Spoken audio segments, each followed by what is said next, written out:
স্বাগত আরেকবার সিলেট স্টুডিও থেকে চ্যানেল এস সিলেটের খবরে। সংস্কৃতি মন্ত্রী আসাদুজ্জামান নূর বলেছেন, প্রধানমন্ত্রী শেখ হাসিনার নেতৃত্বে দেশ এখন উন্নয়নের মহাসড়কে। আমরা লড়াই করছি সাম্প্রদায়িক অপশক্তির বিরুদ্ধে, যারা বাংলাদেশের স্বাধীনতা চায়নি, যারা মানুষ পুড়িয়ে মারছে, রাজনীতিবিদ, শিল্পী, সাহিত্যিক, লেখক, সাংবাদিকদের হত্যা করছে। এই অপশক্তিকে রুখতে হবে। শনিবার দুপুরে সুনামগঞ্জে প্রায় 10 কোটি টাকা ব্যয়ে নির্মিত জেলা শিল্পকলা একাডেমি ভবনের উদ্বোধনী অনুষ্ঠানে প্রধান অতিথির বক্তব্যে তিনি এসব কথা বলেন। সুনামগঞ্জে জেলা প্রশাসক শেখ রফিকুল ইসলামের সভাপতিত্বে অনুষ্ঠানে আরও বক্তব্য দেন অর্থ ও পরিকল্পনা প্রতিমন্ত্রী এম এ মান্নান, সুনামগঞ্জ 4 আসনের সাংসদ পীর ফজলুর রহমান মিসবা, সুনামগঞ্জ ও মৌলভীবাজার জেলার সংরক্ষিত নারী আসনের সাংসদ শামসুন নাহার বেগম শাহান, সংস্কৃতি মন্ত্রণালয়ের সচিব আক্তারি মমতাজ, বাংলাদেশ শিল্পকলা একাডেমির মহাপরিচালক লিয়াকত আলী লাকি, সুনামগঞ্জে পুলিশ সুপার মোহাম্মদ হারুনুর রশিদ। নবনির্মিত শিল্পকলা একাডেমির 400 আসন বিশিষ্ট মিলনায়তন মরমী কবি হাসন রাজার নামে, প্রশাসনিক ভবন বৈষ্ণব কবি রাধা রমন দত্ত ও মুক্তমঞ্চের নামকরণ করা হয়েছে বাউল সম্রাট শাহ আব্দুল করিমের নামে। অ্যাক্টিভ ওয়েলফেয়ার ট্রাস্ট তাদের ধারাবাহিক কার্যক্রমের অংশ হিসেবে শুক্রবার সকালে বিয়ানীবাজার উপজেলার কুড়ারবাজার ইউনিয়নের প্রত্যন্ত অঞ্চল ফুরমলি গ্রামের অর্ধশতাধিক লোককে চিকিৎসা সেবা প্রদান করেছে। এ উপলক্ষে আয়োজন করা হয় ফ্রি মেডিকেল ক্যাম্পের। ফুলমলিক সরকারি প্রাথমিক বিদ্যালয়ে আয়োজিত ফ্রি মেডিকেল ক্যাম্পে চিকিৎসকরা 100 জন রোগীকে স্বাস্থ্য সেবা দেওয়ার পাশাপাশি জরুরি ঔষধ প্রদান করা হয়। মেডিকেল ক্যাম্পের পূর্বে এক দোয়া ও আলোচনা সভা অনুষ্ঠিত হয়। এতে সভাপতিত্ব করেন এলাকার বিশিষ্ট মুরব্বী মুহিবুর রহমান। প্রধান অতিথির বক্তব্য রাখেন ট্রাস্টের ফাউন্ডার চেয়ারম্যান যুক্তরাজ্য প্রবাসী জাহিদ রহমান সুমন। বিশেষ অতিথি ছিলেন ট্রাস্টের সভাপতি হাজি মুমিনুল ইসলাম রুমন, সেক্রেটারি কাউসার আহমদ, কোষাধ্যক্ষ মনিরুল ইসলাম রুবেল, সভাপতি রেজাউল ইসলাম শিপলু, উদ্যোক্তা সোহেল আহমদ, মনসুর রহমান ঝিমু, জাকির হোসেন মুন্না, সাংগঠনিক সম্পাদক মফিকুল ইসলাম কানুন, আইটি সম্পাদক তাজুল ইসলাম ইপু, রফিকুদ্দিন বাসন। অ্যাক্টিভ ওয়েলফেয়ার ট্রাস্টের ট্রাস্টি জানান, তারা শিক্ষা, স্বাস্থ্য ও সমাজ সেবামূলক কর্মকাণ্ড এই অঞ্চলে পরিচালনা করছেন। শিক্ষা, স্বাস্থ্য ও সমাজ সেবাকে অগ্রাধিকার দিয়েই তারা কাজ করে যাচ্ছেন। কমপ্লিটলি আমরা নিজের সব দ্বারা গ্রাউন্ডের দ্বারা দেখবা সব আমরা নিজের মানুষ আর সবে আমরা নিজে ফান্ডিং করি, আমরা এইসবে মিলিয়া চালাইয়া। এবং মেইন উদ্দেশ্য মানে আমরা সম্পূর্ণ আমরা রেসপন্সিবিলিটি আমরা এটা চালাইয়া রয়েছি। সোফার আমরা নিয়ারলি 60টা ইভেন্ট করিয়া আসছি, মানে খালি মানে সব মানুষ লইয়া। মৌলভীবাজারে আত্মমানবতার সেবায় দরিদ্র মানুষদের মধ্যে পঞ্চমবারের মতো ফ্রি চক্ষু শিবির ও ব্লাড গ্রুপ নির্ণয় করেছে স্বেচ্ছাসেবী সংগঠন ইটা ইসলামী সমাজ কল্যাণ সংস্থা। শনিবার মৌলভীবাজার রায়পুর সিএনজি স্ট্যান্ড এলাকায় ফ্রি চক্ষু শিবির ও ব্লাড গ্রুপ নির্ণয় কর্মসূচি করেছে সংস্থাটি।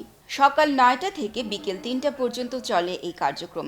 এ সময় এলাকায় দরিদ্র 303 জন মানুষকে বিনামূল্যে চোখের প্রাথমিক চিকিৎসা সেবা দেওয়া হয়। ফ্রি ছানি অপারেশনের জন্য 30 জনকে বাছাই করা হয়েছে। এছাড়া শতাধিক মানুষের বিনামূল্যে ব্লাড গ্রুপ নির্ণয় করা হয়েছে। চিকিৎসা প্রদানে সহযোগিতা করেছে মাতার কাপন বিএনএসপি চক্ষু হাসপাতাল।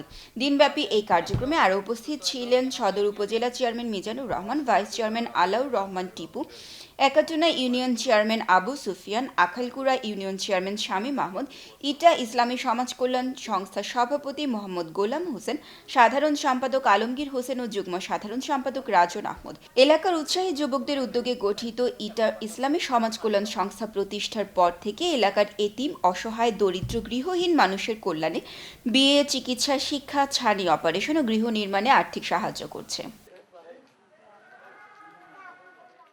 জাতিসংঘে বাংলাদেশের সাবেক স্থায়ী প্রতিনিধি ডক্টর এ কে আব্দুল মোমেন বলেছেন, বাংলাদেশ আর আগের অবস্থানে নেই, দেশ সামনের দিকে অগ্রসর হচ্ছে। তিনি বলেন, আমাদের অবকাঠামোগত উন্নয়ন ও উন্নত মানব সম্পদের মাধ্যমে এগিয়ে যেতে হবে। দি অপটিমিস্ট সিলেটের উদ্যোগে বৃত্তি প্রদান ও মেধাবী শিক্ষার্থীদের মাঝে ল্যাপটপ প্রদানকালে প্রধান অতিথির বক্তব্যে তিনি একথা বলেন। শিবগঞ্জস্থ সৈয়দ হাতিম আলী উচ্চ বিদ্যালয় শুক্রবার সকালে দি অপটিমিস্ট সিলেট জেলার ডাইরেক্টর অধ্যাপক এম আব্দুল মতিনের সভাপতিত্বে তথ্য ও প্রচার বিষয়ক পরিচালক সাংবাদিক আব্দুল বাতিন ফসলের পরিচালনায় অনুষ্ঠিত সভায় বিশেষ অতিথি হিসেবে বক্তব্য রাখেন সাবিপ্রবির সাবেক registrar Rotarian Jamil Ahmad Chowdhury, Sylhet press ক্লাবের সভাপতি ইকরামুল কবির, কাউন্সিলর আজাদুর রহমান আজাদ, সৈয়দ হাতিম আলী উচ্চ বিদ্যালয়ের ম্যানেজিং কমিটির সভাপতি বীর মুক্তিযোদ্ধা মুজিবুর রহমান মানিক, অপটিমিস্ট আমেরিকার স্পন্সর খায়ের আহমদ চৌধুরী ফুকু, গোলাম মাওলা চৌধুরী জামিল, অপটিমিস্ট আমেরিকার স্পন্সর সাইফুল ইসলাম, সাবেক অপটিমিস্টের সিলেট জেলা district coordinator doctor Fazlur Rahim Kaysar, অনুষ্ঠানে 5 মেধাবী শিক্ষার্থীদের হাতে আমেরিকা থেকে প্রদত্ত 5টি ল্যাপটপ প্রদান করেন অতিথিবৃন্দ। এ সময় বৃত্তিপ্রাপ্ত 147 জন শিক্ষার্থীদের হাতে বৃত্তির টাকা তুলে দেন অনুষ্ঠানে প্রধান অতিথি সহ বিশেষ অতিথিবৃন্দ। সিলেট 3 আসনের এমপি, জাতীয় সংসদের প্যানেল স্পিকার ও প্রতিরক্ষা মন্ত্রণালয় সংসদীয় স্থায়ী কমিটির সদস্য মাহমুদুজ্জামান চৌধুরী বলেছেন, বঙ্গবন্ধু শেখ মুজিবুর রহমানের স্মৃতি ধরে রাখার জন্য বঙ্গবন্ধু কাপ ফুটবল টুর্নামেন্টের আয়োজন করা হয়েছে। তিনি আরও বলেন, খেলাধুলার মাধ্যমে একে অপরের প্রতি সৌহার্দ্যপূর্ণ সম্পর্ক গড়ে ওঠে। বিভিন্ন প্রতিযোগিতার মাধ্যমে ভালো খেলোয়াড় তৈরির পাশাপাশি দেশে বিদেশে সুনাম অর্জন করা সম্ভব। এমপি মাহমুদুজ্জামান চৌধুরী শনিবার ফেঞ্চুগঞ্জ উপজেলার দক্ষিণ ফেঞ্চুগঞ্জ মাইজগাঁও মাঠে বঙ্গবন্ধু কাপ ফুটবল টুর্নামেন্টের ফাইনাল খেলা শেষে পুরস্কার বিতরণী অনুষ্ঠানে প্রধান অতিথির বক্তব্যে এসব কথা বলেন। বিশেষ অতিথির বক্তব্য রাখেন নারায়ণগঞ্জ 2 আসনের সংসদ সদস্য নজরুল ইসলাম বাবু, সিলেট রেঞ্জের অতিরিক্ত DIG doctor Akkas Uddin Bhuiyan. Bangabandhu cup football টুর্নামেন্টের পরিচালনা কমিটির সভাপতি শওকত আলীর সভাপতিত্বে অনুষ্ঠানে বক্তব্য রাখেন উপজেলা আওয়ামী লীগের সাধারণ সম্পাদক আব্দুল বাসিত টুটুল, উপজেলা পরিষদের ভাইস চেয়ারম্যান শহীদুর রহমান নোমান, ফেঞ্চুগঞ্জ থানার ওসি নন্দন কান্তি ধর, স্বাগত টুর্নামেন্ট পরিচালনা কমিটির সাধারণ সম্পাদক ফয়জুর রহমান মানিক। ফাইনালে সবুজ করে নিজ 36 টাইব্রেকারে শরীফগঞ্জ একাদশকে পরাজিত করে চ্যাম্পিয়ন হওয়ার গৌরব অর্জন করে। খেলা শেষে প্রধান অতিথি এমপি মাহমুদুজ্জামান চৌধুরী ব্যক্তিগত তহবিল থেকে নগদ 1 লক্ষ টাকা এবং চ্যাম্পিয়ন ট্রফি চ্যাম্পিয়ন দলের হাতে এবং রানার্স আপ দলকে নগদ 25,000 টাকা ও রানার্স আপ ট্রফি তুলে দেন। খেলায় রেফারির দায়িত্ব পালন করে হাসান জামান মিলন। আওয়ামী লীগের কেন্দ্রীয় সাংগঠনিক সম্পাদক অ্যাডভোকেট মিসবাউদ্দিন সিরাজ বলেছেন, খেলাধুলা শরীর ও মনকে সুস্থ রাখে, কিশোর ও যুব সমাজকে দূরে রাখে অবক্ষয় থেকে। একই সাথে নিজের এবং দেশের মান সম্মানও বৃদ্ধি করা যায় খেলাধুলার মাধ্যমে। শুক্রবার সিলেট সদর উপজেলার অনন্তপুর মাঠে প্রবাসী খসরুজ্জামান দ্বিতীয় 6 ক্রিকেট টুর্নামেন্টের ফাইনাল ও পুরস্কার বিতরণী অনুষ্ঠানে প্রধান অতিথির বক্তব্যে তিনি কথা বলেন। এ সময় তিনি দেশের ক্রীড়াঙ্গনকে এগিয়ে নিতে যুক্তরাজ্য প্রবাসী খসরুজ্জামানের মতো অন্যান্য প্রবাসী ও বিত্তবানদেরও এগিয়ে আসার আহ্বান জানান।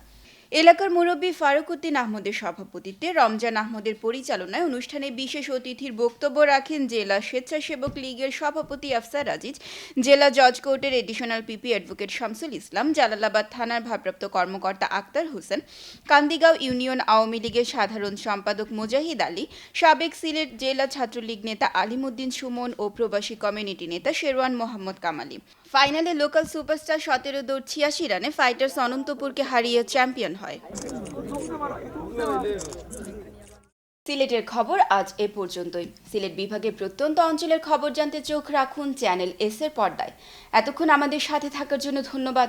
আল্লাহ হাফেজ।